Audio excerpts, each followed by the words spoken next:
Capítulo 7. Entonces Jerobbaal, es decir Gedeón, y su ejército, se levantaron temprano y fueron hasta el manantial de Harod. El campamento de los ejércitos de Madián estaba al norte de ellos, en el valle cercano a la colina de Moré. Entonces el Señor le dijo a Gedeón: Tienes demasiados guerreros contigo. Si dejo que todos ustedes peleen contra los madianitas, los israelitas se jactarán ante mí de que se salvaron con su propia fuerza.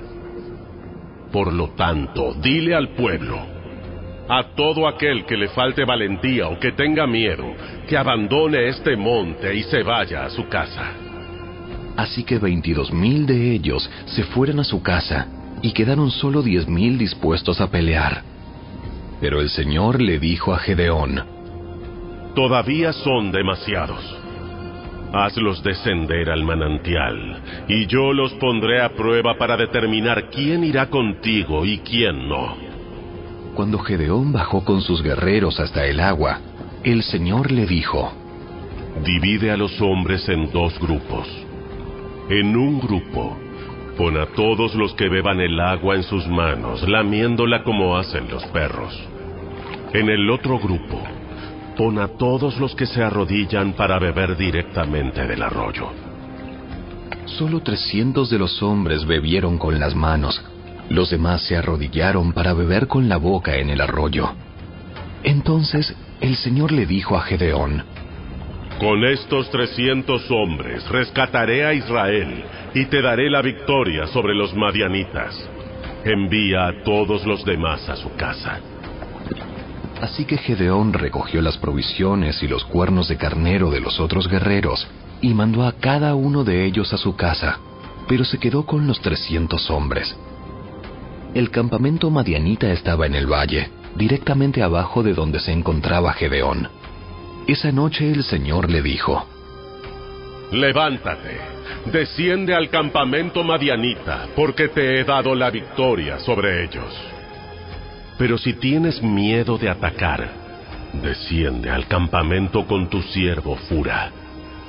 Escucha lo que dicen los madianitas y cobrarás mucho ánimo. Entonces estarás ansioso por atacar. Así que Gedeón, acompañado por Fura, descendió hasta el límite del campamento enemigo. Los ejércitos de Madián, de Amalec y del pueblo del oriente se habían establecido en el valle como un enjambre de langostas. Sus camellos eran como los granos de arena a la orilla del mar, imposibles de contar. Entonces Gedeón se acercó sigilosamente, justo cuando un hombre le contaba un sueño a su compañero. Tuve un sueño en el cual un pan de cebada venía rodando cuesta abajo hacia el campamento madianita. Entonces, cuando golpeaba una carpa, la volteaba y la aplastaba. Su compañero le respondió: Tu sueño solo puede significar una cosa. Dios le ha dado a Gedeón, hijo de Joás, el israelita, la victoria sobre Madián y todos sus aliados. Cuando Gedeón oyó el sueño y la interpretación, se inclinó en adoración ante el Señor. Luego regresó al campamento israelita y gritó: ¡Levántense! Porque el Señor les ha dado la victoria sobre las multitudes madianitas. Así que dividió a los 300 hombres en 3 grupos y le dio a cada hombre un cuerno de carnero y una vasija de barro con una antorcha adentro. Después les dijo: ¡Fíjense en mí! Cuando yo llegue al límite del campamento, hagan lo mismo que yo. En cuanto yo y los que están conmigo toquemos los cuernos de carnero, ustedes también toquen sus cuernos alrededor de todo el campamento y griten: ¡Por el Señor y por Gedeón! Fue apenas pasada la medianoche, después del cambio de guardia, cuando Gedeón y los 100 hombres que iban con él llegaron al límite del campamento madianita. Entonces, de un momento al otro, tocaron los cuernos de carnero y rompieron las vasijas de barro. Enseguida los 3 grupos tocaron juntos los cuernos y rompieron las vasijas. Con la mano izquierda sostenían la antorcha ardiente y en la mano derecha llevaban el cuerno, y todos gritaban: ¡Una espada por el Señor y también por Gedeón! Cada hombre permaneció en su puesto alrededor del campamento y observaron cómo los madianitas corrían de un lado a otro, llenos de pánico y gritando mientras se daban a la fuga. Cuando los 300 israelitas tocaron los cuernos de carnero, el Señor hizo que los guerreros del campamento pelearan entre sí con sus espadas. Los que quedaron con vida huyeron a lugares tan lejanos como Betzita, cerca de Serera, y hasta la frontera de Abel Mehola, cerca de Tabat. Entonces Gedeón mandó a buscar a los guerreros de Neftalí, de Aser y de Manasés, quienes se unieron para dar caza al ejército de Madián. Gedeón también envió mensajeros por toda la zona montañosa de Efraín, que decían: ¡Desciendan para atacar a los madianitas! ¡Frénenlos antes de que lleguen a los vados del río Jordán en Bet-bara! Así que los hombres de Efraín hicieron lo que se les dijo. Capturaron a Oreb y a Zeeb, los dos comandantes de los madianitas, y mataron a Oreb en la roca de Oreb y a Zeeb en el lagar de Zeeb, y no dejaron de perseguir a los madianitas. Después los israelitas le llevaron las cabezas de Oreb y Zeeb a Gedeón, quien estaba junto al río Jordán. Capítulo 8. Entonces la gente de Efraín le preguntó a Gedeón: ¿Por qué nos has tratado así? ¿Por qué no nos llamaste desde el principio, cuando saliste a pelear con los madianitas? Y tuvieron una fuerte discusión con Gedeón. Pero Gedeón les contestó: ¿Qué he logrado yo comparado con lo que han hecho ustedes? ¿Acaso los racimos olvidados de la cosecha de Efraín no son mucho mejores que todos los cultivos de mi pequeño clan de Abiezer? Dios les dio a ustedes la victoria sobre Oreb y Zeeb, los comandantes del ejército madianita. ¿Qué he logrado yo en comparación con eso? Cuando los hombres de Efraín oyeron la respuesta de Gedeón, se calmó su enojo. Luego Gedeón cruzó el río Jordán con sus 300 hombres, y aunque estaban agotados, continuaron persiguiendo al enemigo. Cuando llegaron a Sucot, Gedeón les pidió a los líderes de la ciudad: por favor, denles algo de comer a mis guerreros. Están muy cansados. Estoy persiguiendo a Seba y a Salmuna, los reyes de Madián. Pero los líderes de Sucot le respondieron: primero captura a Seba y a Salmuna, y después alimentaremos a tu ejército. Cuando el Señor me dé la victoria sobre Seba y Salmuna, volveré y les desgarraré la carne con espinos y zarzas del desierto.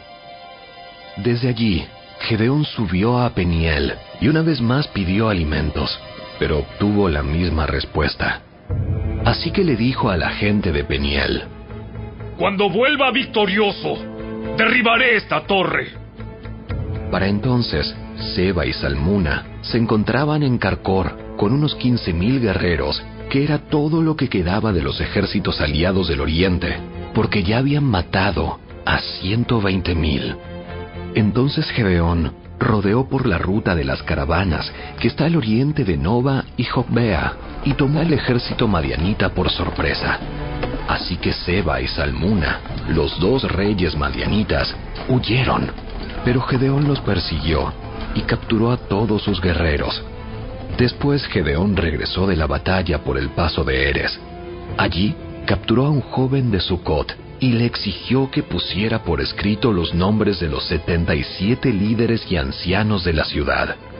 Luego regresó a Sucot y les dijo a los líderes: aquí están Seba y Salmuna. Cuando pasamos por aquí antes, ustedes se burlaron de mí diciendo: primero captura a Seba y a Salmuna, y después alimentaremos a tu agotado ejército. Entonces Gedeón tomó a los ancianos de la ciudad y los castigó con espinas y zarzas del desierto para darles una lección. También derribó la torre de Peniel y mató a todos los hombres de la ciudad. Después les preguntó a Seba y a Salmuna: Los hombres que ustedes mataron en Tabor, ¿cómo eran?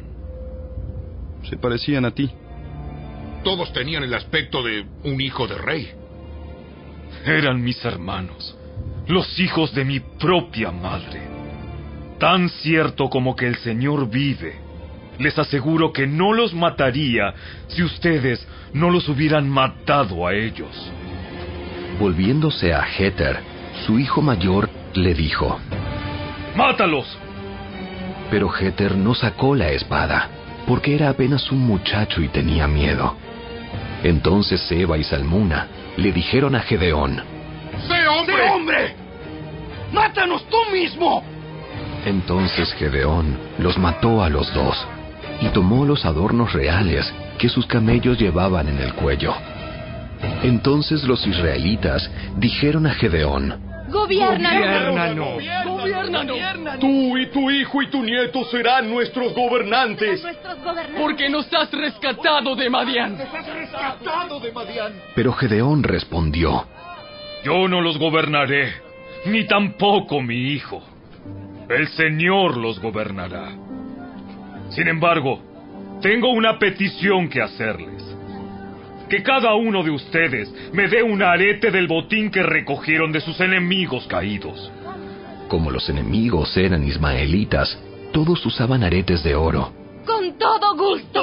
¡Con todo gusto! Respondieron. Así que extendieron un manto, y cada uno de ellos echó un arete de oro que había recogido del botín.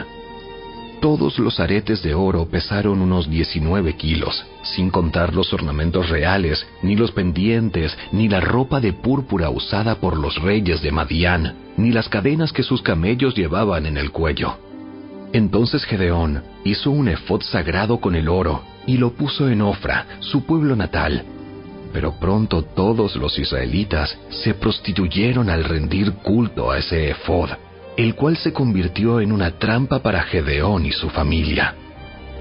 Esa es la historia de cómo el pueblo de Israel derrotó a Madián, y éste nunca se recuperó. Y hubo paz en la tierra durante el resto de la vida de Gedeón, unos 40 años más. Luego Gedeón, hijo de Joás, volvió a su casa. Le nacieron 70 hijos varones, porque tuvo muchas esposas. Además tuvo una concubina en Siquem, que le dio un hijo, a quien él llamó Abimelech. Gedeón murió muy anciano, y fue enterrado en la tumba de su padre Joás, en Ofra, en la tierra del clan de Abiezer. En cuanto murió Gedeón, los israelitas se prostituyeron al rendir culto a las imágenes de Baal, y al hacer a Baal Berit su dios. Se olvidaron del Señor su Dios, quien los había rescatado de todos los enemigos que los rodeaban. Tampoco mostraron lealtad alguna con la familia de Jerobaal, es decir, Gedeón, a pesar de todo el bien que él había hecho por Israel.